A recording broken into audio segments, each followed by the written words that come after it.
The war had consumed every world worth fighting for. One's green colonies now orbited their stars as fields of rust and ash. The Terran Vanguard fleet drifted among them, vast holes covered in scars of plasma fire. Captain Aaron Cade stood on the bridge of the Resolute. On every display, the enemy's symbol, a black sun, flashed across the captured channels. Commander Nolan Pike, once his brother-in-arms, now commanded those fleets. Cade had watched Pike's rise from idealist lieutenant to fanatic warlord. Lieutenant Mara Eames stepped beside him, adjusting her headset. They've broken through the eastern orbit lines. Infrastructure Command says we're out of reinforcements. That's fine, Cade said. We'll use what they send us next. Silence. The Resolute locked into attack formation, flanked by half a dozen ships. As coil cannons fired, Cade thought not of strategy, but of the civilians below, what remained of them. Entire cities vaporized in seconds as atmospheric shields collapsed. Eames turned her gaze from the tactical map, but they're pushing for full orbital dominance. We can't hold it forever. We just need to hold it long enough, Cade replied. A static burst filled the comms. Through broken Vox distortion came a voice Cade recognized instantly. Nolan Pike. Cade, you're still playing defense for the ghosts. You know what we have to become to survive? The signal cut just as an enemy supercarrier appeared on the starboard side, emerging from stealth with a spine of burning jets. Cade's eyes went cold. Turn transmission. Eames hesitated. Sir, what do I say? His voice was low, measured, dangerous. Tell him we already became it. Explosions lit the void like sunrise. Nearby ships burned to drifting skeletons. The Resolute's starboard engines screamed as their hull fractured along the midline. On the bridge, red light washed over Cade's face. A sudden alarm flared on the tactical map, an unauthorized warp signature deep within their own formation. Someone had just activated a weapon that shouldn't exist. The detonation never came. Instead, Cade's screens went dark. Every ship in their fleet blinked out of the network, stripped from all shared command links. A pulse, no explosion, no radiation, just perfect silence. EMP, Eames muttered, reinitializing consoles. No, Cade said quietly. That was message grade. Coded silence. Moments later, the data core rebooted, revealing a sealed transmission from Terran High Command, signed by General Elias Vorn. Project Bastion, authorized. Retrieval team inbound. Cade stared at it, jaw tight. But Project Bastion had been denounced years ago, an experimental deterrent built by Dr. Lyra Holt. A planetary disintegration array capable of reducing any surface into metallic vapor. The ultimate war ender. Eames read over his shoulder. They're not deploying that thing. Here are they? Not yet. But they will. Hours later, reinforcement cruisers arrive, not to support, but to escort. The fleet's orders changed. Abandon current defense, fall back to the Areth orbital labs. Cade complied outwardly, but his suspicion turned into certainty. Vorn wasn't interested in victory anymore. He was preparing extermination. As they jumped through hyperfold corridors, Cade opened a secure channel to an old contact, Dr. Lyra Holt. She appeared on screen, sleepless, the lab around her filled with frozen containment cells. I warned them this would happen. Can't end a war by erasing what started it. What are they asking you to do? The same thing you once asked me not to. Deploy Bastion. What's the target? Lyra hesitated. Everything east of Aerith's orbit line. He pictured it the enemy fleet, the occupied colonies, and millions trapped between. Everything Pike commanded. Lyra's voice trembled. Elias says it's mercy. Cade cut the channel. Prepare the stealth module. Eames frowned. Sir, that's unauthorized? So is genocide. The Resolute broke away from its escort ships, diving into the uncharted arc of space. The pursuit warnings filled the console. Cade's plan was reckless and wrong, and it was the only one left. The stealth field held for hours, enough for the Resolute to slip past surveillance drones into the shadow side of Aerith, floating. Beneath the planet's dead satellites, Cade gathered his bridge crew. He showed them the intercepted plan. 3 synchronized arrays across the sector would fire Bastion in a convergent strike. Detonation estimate. Total molecular collapse of all matter in a 500 million kilometer radius. No survivors. No second chances. Eames slammed her fist on the table. They've lost their minds. They've made peace with it, Cade said.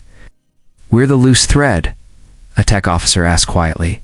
Then what's the play? Take one of those arrays for ourselves. Disable the others. If we fail at least, we choose who dies.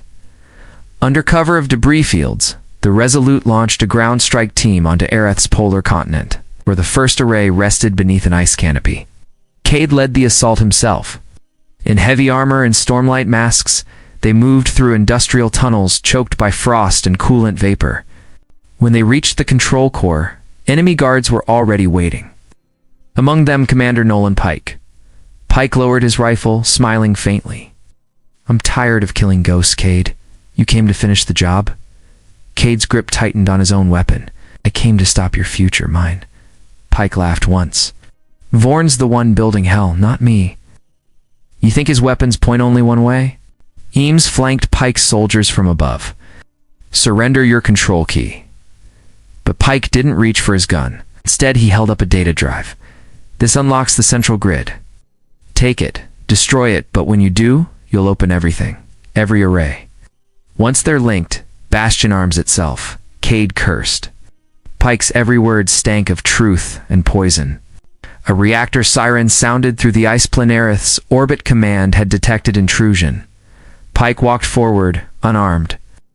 He'll fire whether you're ready or not. The only question is, can you live with what comes next? Gunfire erupted. The ceiling collapsed in a wave of blue fire. When the smoke cleared, only Cade was still standing, and Pike was gone. In his hand, pinned beneath rubble, the data drive blinked. The core lab flickered with failing lights. Ice melt streamed like rain through burning steel. Cade slammed the drive into his wrist console. Code cascaded encrypted coordinates across the system. Eames' voice crackled through damaged comms. Sir Pike's fleet just started withdrawal maneuvers there, leaving the occupied colonies. Because Vorn's going to fire now, Cade said. He wants his clean sky on the Resolute's bridge. The crew watched in silence as 3 points of light formed a triangle across the sector map, the Bastion arrays, aligning. Eames came up beside him, bleeding from shrapnel. If Pike's telling the truth, you can't deactivate Bastion without linking them first. And once linked, act. Total ignition. So we link them, Cade said. Redirect power through one site, only ours. Eames blinked. That'll burn us alive. He looked out at the frozen curve of Arath. Then we burned standing up. Teams across the ship worked feverishly. Shields rerouted, reactors overclocked. Cade transmitted a system-wide broadcast across every open channel. This is Captain Aaron Cade of the Terran Vanguard. You want to know what humanity's capable of? Watch.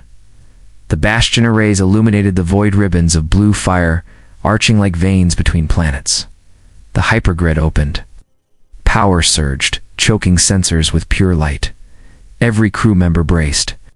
Every rival ship, every soldier on both sides, watched the same horizon. Eames turned. Link established. Power redirection locked. Then fire. Aerith's crust split. But instead of radiating outward, the energy folded, compressing into a single blast directed upward. Straight into orbit, vaporizing Vorn's command fleet as it arrived. The detonation echoed across vacuum like thunder inside the bones. For one heartbeat, they thought they had stopped the end. Then the planet itself began to tear apart. The Resolute was half broken, dragged toward Aerith's implosion. Hyperfold fields collapsed around them.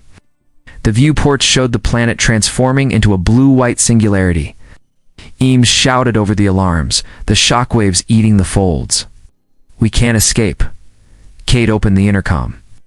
All hands prepare for emergency jettison. Get to escape pods. That's an order. What about you? She demanded. He slipped the data drive into her palm. Get it out. Someone needs to know what we did. She stared at him. You didn't end the war. No, he said. I ended a part of it. He shoved her toward the exit as hull fractures webbed across the bridge. Pods launched one after another, streaking into darkness as Aerith twisted in on itself. Inside the collapsing storm, Cade stood alone by the command console. His last view of the universe was an ocean of light folding inward, both beautiful and merciless. When the shockwave finally hit, the Resolute vanished. Weeks later, survivors floated among wreckage, drifting through silent orbits. Transmission signals crackled and died throughout the frontier. Cities mourned, though many didn't understand what they'd survived. Mara Eames, bruised and starved, sat in a rescue carrier. The recovered data drive projected its last message, Cade's debrief logs. Admit me! Images of the destruction poured across her screen. His voice, calm and worn out, echoed through the static. You call it victory when no one's left to fear you. But I've seen what fear makes of us. Humanity doesn't need enemies to become monsters, we build them out of ourselves. If there are ghosts left listening, tell them humans terrify me more than all enemies. The screen went blank.